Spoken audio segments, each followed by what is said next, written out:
સૌપ્રથમ પ્રશ્ન આપણા માઇન્ડમાં એ આવે કે વિટામિન B12 છે અને આપણે વિટામિન શું કામે કહીએ છીએ? વિટામિનનો મતલબ એ છે કે જે આપણા શરીર બનાવી નથી શકતું. હવે જે વસ્તુ આપણું શરીર બનાવી ના શકે એને આપણે બહારથી લેવું ખૂબ જરૂરી છે. એ ખોરાકના માધ્યમથી હોઈ શકે અથવા તો અ, દવાના માધ્યમથી પણ હોઈ શકે.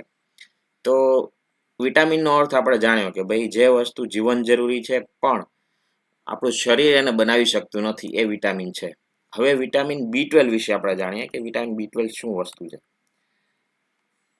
વિટામિન B12 એક એ પ્રકારનું વિટામિન છે કે જેની અંદર કોબાલ્ટ નામનું તત્વ અંદર હોય છે, એટલે એને કોબાલેમાઇન કહેવામાં આવે છે. આ વિટામિન B12 ની ખાસિયત એ છે કે એ નથી કોઈ પ્લાન્ટ્સમાં, એટલે કે ભાઈ વેજીટેબલ્સમાં કે કોઈ બી એવી જગ્યાએ એનિમલ્સમાંથી મળતું હોય એવું નથી. નથી આપણે હ્યુમન બોડી બનાવી શકતું. આ ફક્ત ને ફક્ત ઓર્ગાનિઝમ એટલે કે બેક્ટેરિયા અથવા આર્કી જ બનાવી શકે છે. એટલે આપણા માઇન્ડમાં ઘણીવાર એ પ્રશ્નનો ડાઉટ હોય કે ભાઈ આ અમે ફલાણી સબ્જી લઈએ, ફળ લઈએ, એમાં અમને B12 મળી જાય, તો એ વાત ખોટી છે. કારણ કે ફળ, પ્લાન્ટ્સ, શાકભાજી એમની પાસે શક્તિ જ નથી કે વિટામિન B12 બનાવી શકે. તો વિટામિન B12 બનાવવાવાળું સૌથી મહત્વની વસ્તુ છે એ છે બેક્ટેરિયા. હવે બેક્ટેરિયા ક્યાં હોય? એ બેક્ટેરિયા હોય છે એનિમલ્સના પેટની અંદર, જેને રૂમેન કહેવામાં આવે છે. તો જેમ કે ગાય છે, ભેંસ છે, એમના પેટની અંદર ઈ ઓર્ગાનિઝમ હોય છે. એટલે જ્યારે બી કોઈ બી એનિમલ્સ કોબાલ્ટ વાળી વસ્તુ ખાય ત્યારે એ વસ્તુ બેક્ટેરિયા પાસે પહોંચે અને બેક્ટેરિયા જે છે એ આ વિટામિન બનાવે છે. બરાબર છે? એટલે એનિમલ્સના જે પેટની અંદર આ ઓર્ગાનિઝમ હોય, એટલે જ્યારે બી એનિમલને લગતી કોઈ વસ્તુ તમે કન્ઝ્યુમ કરો, એટલે કે સમજો પેટમાંથી તમારા જે છે માંસની અંદર જશે તો તમે એનિમલ પ્રોડક્ટ યુઝ કરશો, નોનવેજ વસ્તુ જેમ કે મટન છે, એ બધી વસ્તુ છે. દૂધ છે જે એનિમલમાંથી બને, તો એ દૂધ જે છે એ એનિમલમાંથી જ નીકળશે, તો એમાંથી વિટામિન B12 મળી શકશે. પણ એવી કોઈ વસ્તુ ગેરમાન્યતા છે કે ભાઈ હું આ ફલાણું ફળ કે શાકભાજી ખાઈશ તો મને વિટામિન મળી જશે. હવે પ્રશ્ન એ આવે કે ચલો આ બધી વસ્તુ તો તમારી સાચી છે, પણ હવે અત્યારે જ શું કામ છેલ્લા થોડા વર્ષોથી કે થોડા 1-2 સદીથી જ માનવ જીવનમાં આ વસ્તુ થઈ રહી છે? તો એનું સૌથી મોટા 3 કારણ છે. સૌથી પહેલી વસ્તુ છે હાઇજીન રિવોલ્યુશન. હાઇજીન મતલબ શું? કે ભાઈ સ્વચ્છતાના લીધે. સ્વચ્છતાના લીધે શું થાય કે જે બેક્ટેરિયા ઓર્ગાનિઝમ જે આપણા ખાવા પીવામાં આવતા હતા એ હવે નથી આવતા. તો એના લીધે શું થયું કે ભાઈ જે બી વિટામિન B12 એ બનાવતા હતા એ આપણા ખોરાકમાંથી નીકળી ગયું.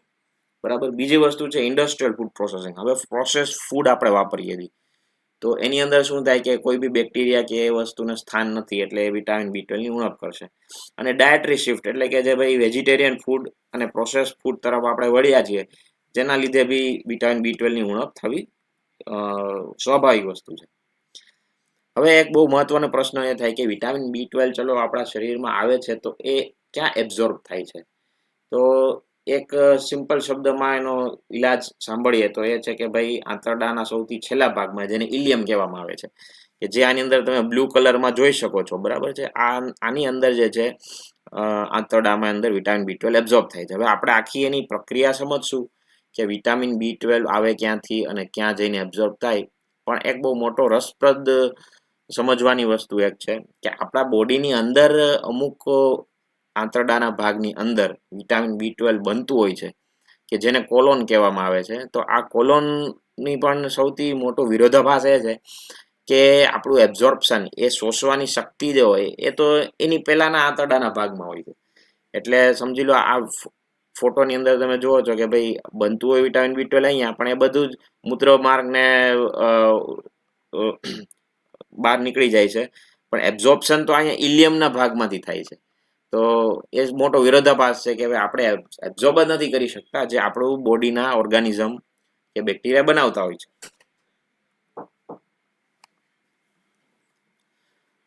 હવેનો આ તમે અંદર જોઈ રહ્યા છો કે ભાઈ વિટામિન B12 જે છે એના સોર્સિસ શું હોય છે.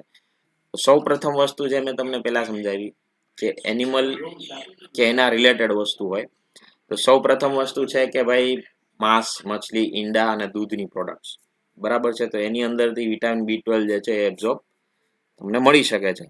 બીજી વસ્તુ છે કે કુદરતી રીતે કોઈ શાકાહારી કે ફળોમાં એ વિટામિન B12 અવેલેબલ નથી. ત્રીજી વસ્તુ મગજમાં એ આવે કે ચલો હવે વિટામિન B12 ની આપણી રોજની રિક્વાયરમેન્ટ કેટલી છે. વિટામિન B12 આપણે ડેઇલી રિક્વાયરમેન્ટ જે છે એ 1 થી 3 માઇક્રોગ્રામ હોય છે, જે ખૂબ તે મોડરેટ અમાઉન્ટ કહેવાય છે, પણ એ વસ્તુ નોર્મલ ખાવા પીવામાંથી મળવી ખૂબ જ મુશ્કેલ છે.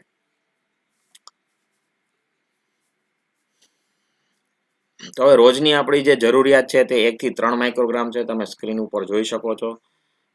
પણ એમાં બહુ મોટો વિરોધાભાસ એ છે કે આપણા લીવરની અંદર અરાઉન્ડ 2 થી 3 મિલીગ્રામ સ્ટોર થયેલું હોય છે. 2 થી 3 મિલીગ્રામ સ્ટોર થયેલું હોય એનો મતલબ એ કે 3 થી 4 વર્ષ લીવરની અંદર એ સ્ટોર થયેલું હોય છે. એટલે સમજો તમે આજે ખાવાનું બંધ કરો તો 3 થી 4 વર્ષ સુધી તમને વાંધો નથી કે તમે વિટામિન B12 વગર પણ રહી શકો છો. પણ ઘણા લોકોને શું હોય છે કે એ વસ્તુના લીધે આપણને એ સૌથી મોટો ગેરફાયદો એ છે કે ખબર ના પડે કે ક્યારે વિટામિન B12 ની ઉણપ થઈ જાય છે.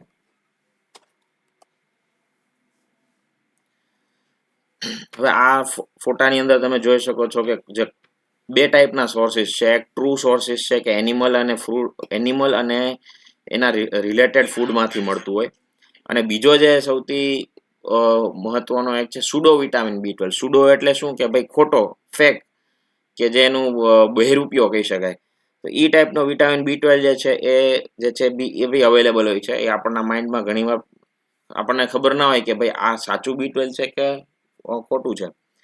તો હવે આની અંદર તમે જોઈ શકો છો કે ટ્રુ સોર્સમાં જે લીવર છે, ફિશ છે, મીટ છે, કર્ડ છે, મિલ્ક છે, એગ છે, એ બધા ટ્રુ સોર્સિસ કહેવાય છે. જ્યારે સ્પિરુલિના છે, ક્લોરેલા છે અને સીવીડ છે, આ બધી વસ્તુ પણ હમણાં ઘણીવાર ન્યૂઝમાં આવતું હોય કે ભાઈ સ્પિરુલિના જે છે એ સુપર ફૂડ છે. પણ સૌથી મહત્વનો પ્રશ્ન સમજવાની વસ્તુ એ છે કે એની અંદર સુડો વિટામિન B12 હોય છે, એટલે કે ફેક B12 હોય છે, કે જે આપણું શરીર જે છે યુઝ કરી શકે એમ નથી. તો એનાથી બચવું જોઈએ, અને જે ટ્રુ સોર્સિસ છે એના ઉપર આપણે ફોકસ કરવું જોઈએ.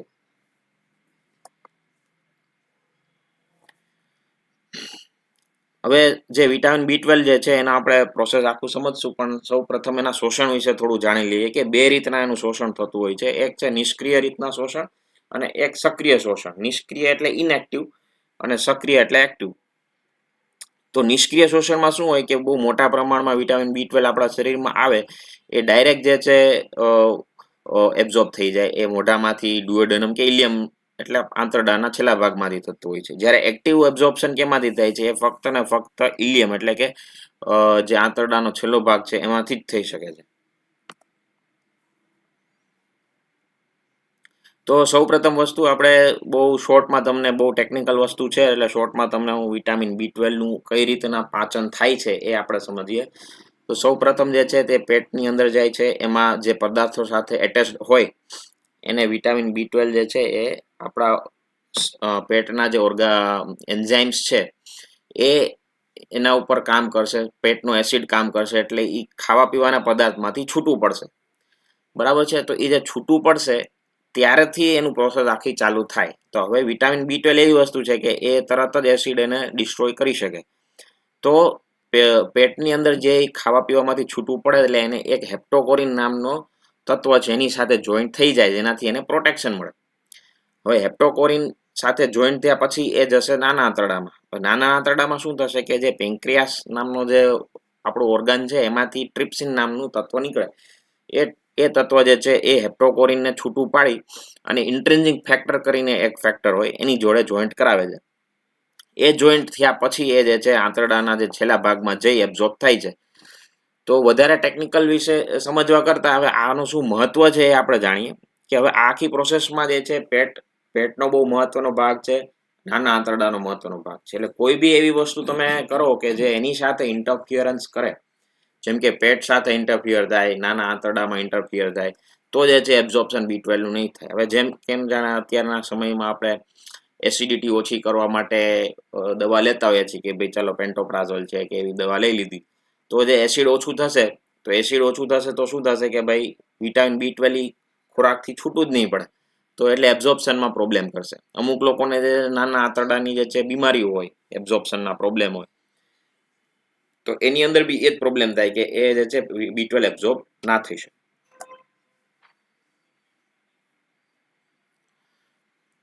હવે આ ફોટાની અંદર તમે થોડાક વધારે ટેકનિકલ આપણે થવા જઈએ તો એ સમજી શકાય કે ભાઈ સૌથી શોષવાનું જે પદ્ધતિ હોય એની અંદર આ ફોટાની અંદર જોઈ શકો છો કે વિટામિન B12 સાથે ઇન્ટ્રિન્સિક ફેક્ટર નામનો તત્વ છે. આ શબ્દ યાદ રાખજો, ઇન્ટ્રિન્સિક ફેક્ટર એ ખૂબ મહત્વનો છે અને એ જે છે આગળની સ્થિતિ શું શું છે એની વિશે સમજવામાં મદદરૂપ થશે. એટલે B12 જે છે એની સાથે જોડાઈને જ એબ્ઝોર્બ થઈ શકે, એના વગર એ શોષાઈ શકે નહીં.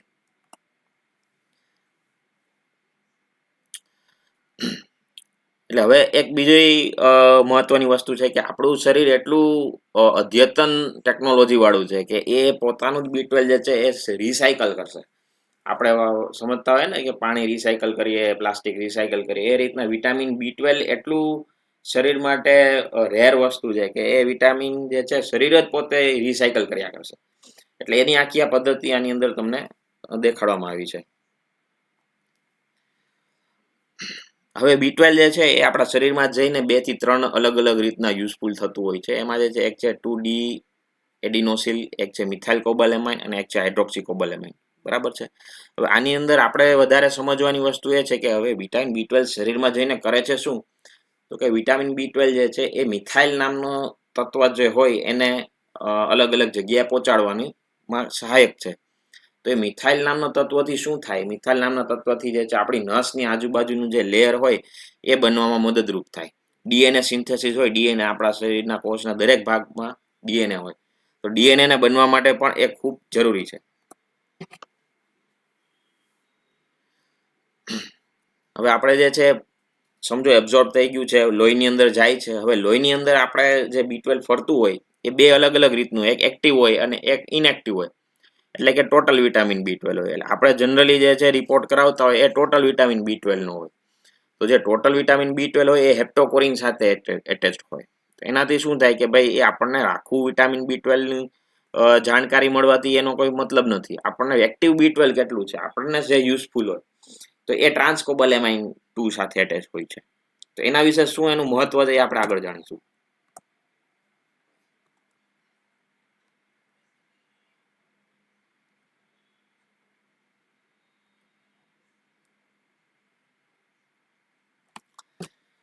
હવે થોડી માહિતી એના વિશે કે ચલો આપણને શરીરમાં કઈ રીતના B12 આપણા બોડીમાં આવે છે, એબ્ઝોર્બ થાય છે, શોષાય છે અને યુઝ થાય છે એ જાણ્યું.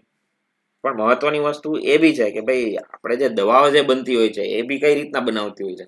તો બી એક સુડોમોનાસ નામનું ઓર્ગેનિઝમ છે અથવા પ્રોપિનોબેક્ટેરિયમ છે, એના મદદથી એ વિટામિન B12 બનાવતી હોય છે. એટલે એવી કોઈ પ્રોસેસ આપણી પાસે નથી કે આપણે આપણી રીતના બનાવીશું. એ પણ આપણે જે છે માઇક્રો ઓર્ગેનિઝમ, બેક્ટેરિયા ઉપર જ નિર્ભર છીએ. આ ફોટાની અંદર તમે જોઈ શકો છો કે આ કાળું જે છે તે નસ છે અને એની આજુબાજુ જે છે એને માઇલિન કહેવામાં આવે છે કે જે નસનું કવરિંગ છે. તો જ્યારે બી B12 ની ઉણપ થાય છે ત્યારે જે છે નસનું કવરિંગ જે છે એ ખરાબ થાય છે.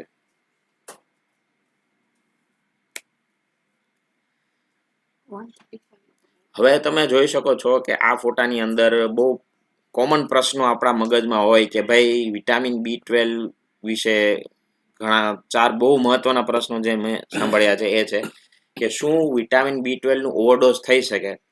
તો એનો જવાબ છે ના. ગમે તેટલું તમે વિટામિન B12 લેશો તો એની જે છે આડઅસર નથી. કારણ શું છે, B12 જે છે તે પાણીમાંથી સોલ્યુબલ છે, પાણીમાં એ ભેળવી શકાય છે. એટલે જ્યારે બી આપણા શરીરમાં વધારે B12 આવશે તો એ જે છે પેશાબના માર્ગમાં નીકળી જશે.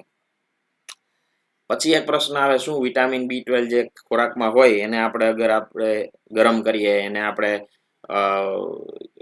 કુકિંગ કરીએ તો શું એનાથી એ ડિસ્ટ્રોય થઈ જાય છે? તો એનું કારણ છે ના. એનો જવાબ છે ના. વિટામિન B12 હીટ સ્ટેબલ ટાઈપનું વિટામિન છે કે એને તમે ગમે તેટલું ગરમ કરશો તો વધીને 10 થી 20% એ ડિસ્ટ્રોય થશે, પણ મેજોરિટી જે છે વિટામિન B12 પ્રિઝર્વ રહેશે. એટલે આપણે કોઈ દિવસ એ બીવાનું નથી કે ભાઈ વધારે ખોરાક ગરમ થઈ ગયો તો પછી વિટામિન B12 ડિસ્ટ્રોય થઈ જશે. પછી બહુ મહત્વનો પ્રશ્ન આવે, શું આરોના પાણી પીવાથી વિટામિન B12 ની ઉણપ થાય છે? તો તેનો જવાબ છે ના. એક બહુ મોટી ગેરમાન્યતા છે. કારણ કે પાણીની અંદર કોઈ જ જાતનું વિટામિન B12 નો સોર્સ હોતો નથી. પણ એને એ વસ્તુ સાથે જોડવામાં આવે છે કે ભાઈ વિટામિન B12 અમે જ્યારે આરોનું પાણી ચાલુ કર્યું ને B12 ની ઉણપ થઈ ગઈ એનું કારણ એ છે કે તમારી જે લાઈફસ્ટાઈલ એ પ્રકારે ચેન્જ થઈ છે કે તમે જે છે બહુ ચોખ્ખાઈવાળા વાતાવરણમાં આવી ગયા કે જ્યાં કોઈ બેક્ટેરિયા ઓર્ગેનિઝમ છે નહીં. એટલે આપણને ગેરમાન્યતા થાય છે કે B12 જે છે ડેફિશિયન્સી આરોના પાણી પીવાથી થાય. હવે એવું કહેવામાં આવે છે કે શું કાચું દૂધ પીવાથી વધારે વિટામિન B12 મળે કે પાકું દૂધ પીવાથી મળે? તો એનો જવાબ એ છે કે ભાઈ કાચું દૂધ કોઈ દિવસ ના આપણે યુઝ કરવું જોઈએ. કારણ એ છે કાચું દૂધને પાકું કઈ રીતના કરીએ? પાસ્ચરાઇઝેશનથી, કે જેમાં દૂધને ગરમ કરવામાં આવે છે. તો આપણે પહેલા જ જાણ્યું કે B12 હીટ સ્ટેબલ છે. ગમે એટલું તમે એને ગરમ કરશો તો એ તમે B12 તમારું ડિસ્ટ્રોય થવાનું નથી. એટલે જે છે કોઈ દિવસ કાચું દૂધ આપણે B12 ના અનુસંધાને વાપરવું જોઈએ નહીં.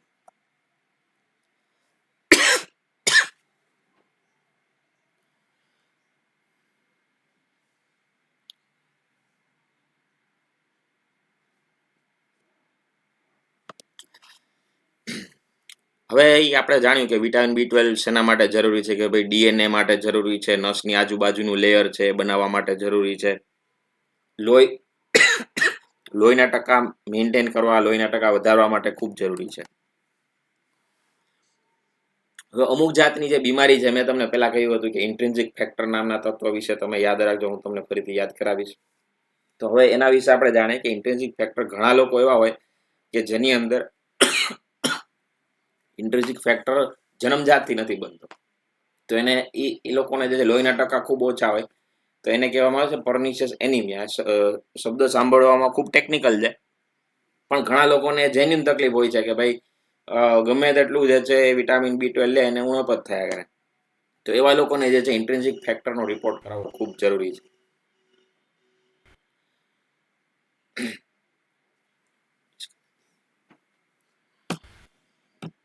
હવે જે છે એક અમુક માલ એબ્ઝોર્પ્શન વિશે જાણીએ કે જેના લોકોને ગેસ્ટ્રાઇટિસ છે કે ભાઈ એમ કે એસિડિટી થયા કરે છે, એ લોકોને બી પેટમાંથી એબ્ઝોર્પ્શન ઓછું થાય. ખાવા પીવામાં તો આપણે જાણીએ છીએ કે જે શાકાહારી લોકો છે એને ખૂબ ઓછું થાય. કારણ શું છે કે ભાઈ જે દૂધમાંથી ને એમાંથી જે વસ્તુ મળે છે એ ખૂબ ઓછા પ્રમાણમાં છે. કેટલા પ્રમાણમાંથી મળે છે અને કેટલું દૂધ ને દહીં લેવું જોઈએ એ પણ આપણે ડિસ્કસ કરીશું. અમુક દવાઓ છે જેમ કે મેટફોર્મિન છે કે જે ડાયાબિટીસ વાળા લોકો લેતા હોય છે, તો એ લોકોને બી B12 નું એબ્ઝોર્પ્શન થતું નથી. તો એવા લોકોને બી ખાસ B12 ની ઉણપ જોવા મળે છે.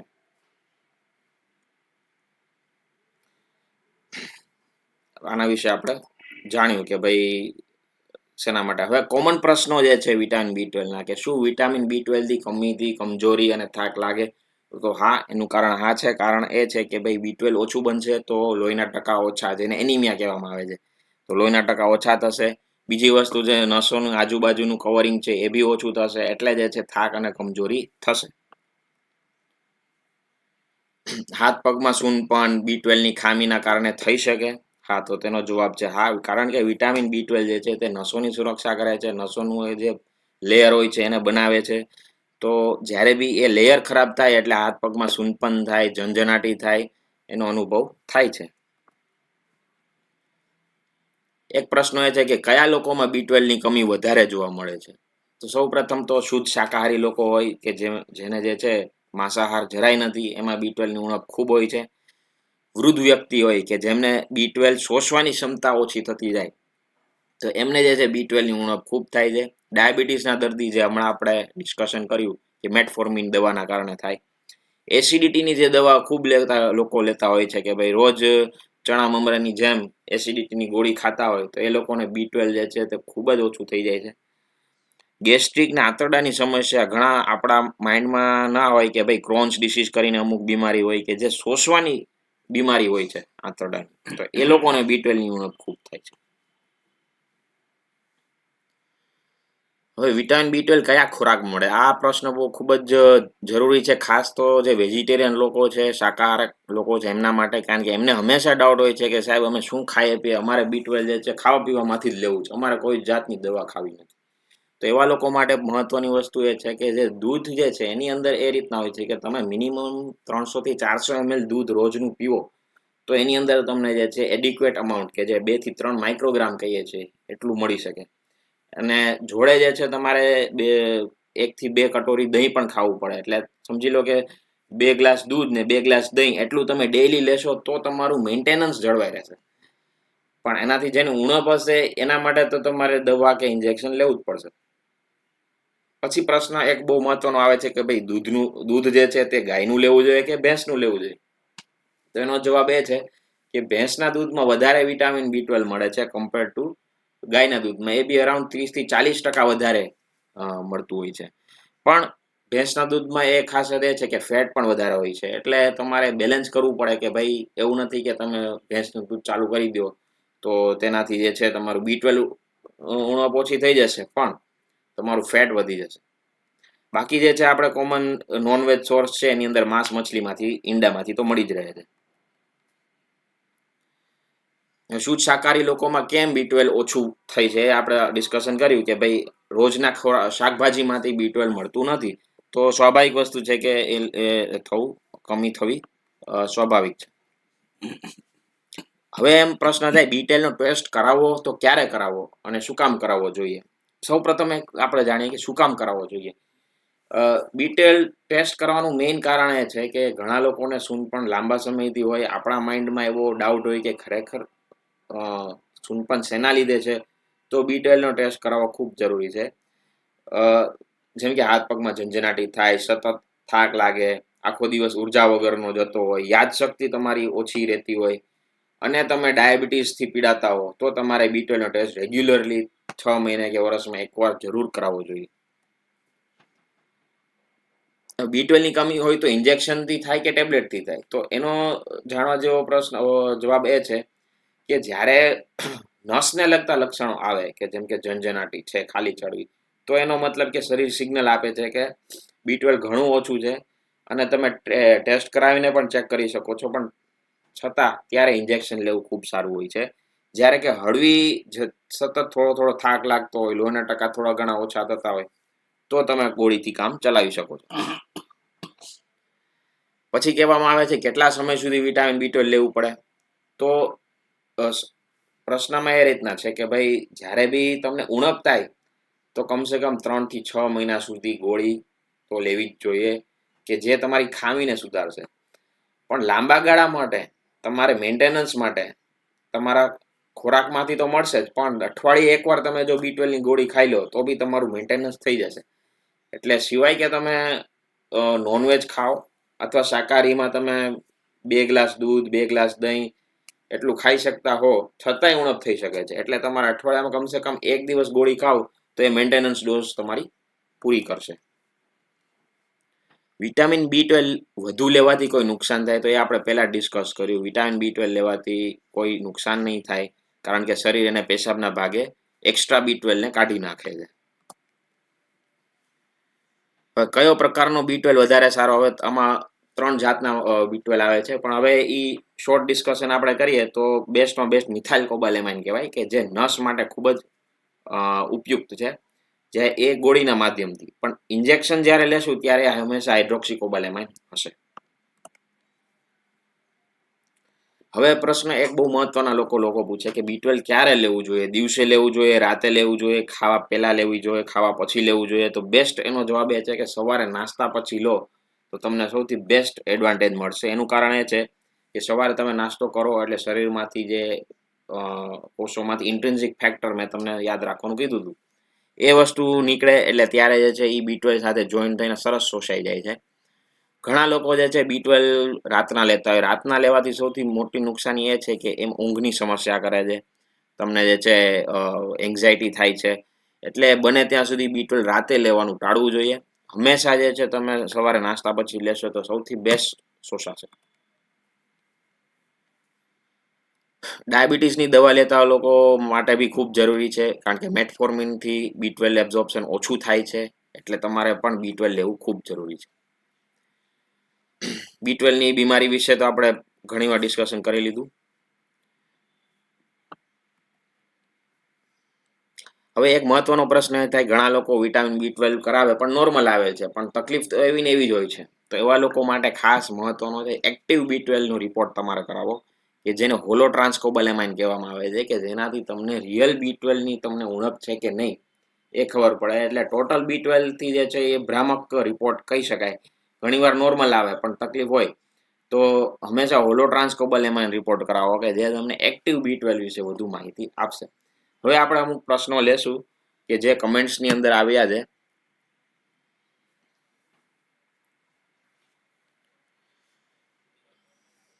હિંમતભાઈ ખેતરિયા, મારી ઉંમર 60 વર્ષની છે અને મારે ગેસની તકલીફ છે અને ગોઠણનો દુખાવો થાય છે. ઓકે, આમાં તમારે B12 ને લગતું લક્ષણ નથી લાગતું. તમારા માઇન્ડમાં બીજા કોઈ પ્રશ્ન હોય કે ભાઈ શું કરવાથી વિટામિન B12 તમને વધારે શરીરમાં આવી શકે, કઈ સ્થિતિમાં વિટામિન B12 ની રિપોર્ટ કરાવવો જોઈએ, એ કોઈ બી તમારા માઇન્ડમાં પ્રશ્ન હોય તો તમે પૂછી શકો છો.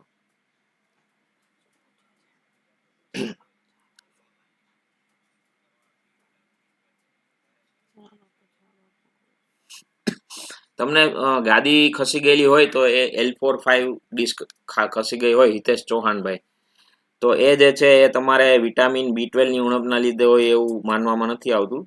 એના માટે તમારે એકવાર કોઈ ન્યુરોસર્જન કે સ્પાઇન સર્જનને બતાવવું વધારે હિતાવહ રહેશે.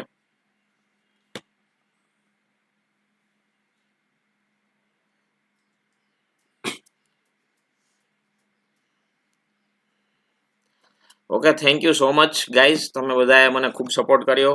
છતાં હજી તમારા માઇન્ડમાં કોઈ પ્રશ્ન હોય તો તમે અહીં કમેન્ટ્સમાં મારી પેજ ઉપર જઈ અને કમેન્ટમાં તમે મને ઇન્ક્વાયરી કરી શકો છો. અને વિટામિન B12 વિશે તમને આ સેમિનાર કેવો લાગ્યો અને શું આમાં ઇમ્પ્રુવમેન્ટ હજી કરી શકાય એ તમે મને કોમેન્ટમાં જરૂરથી જણાવશો. અને આપણે રેગ્યુલર જે છે ફેસબુક લાઈવ પર મળશું.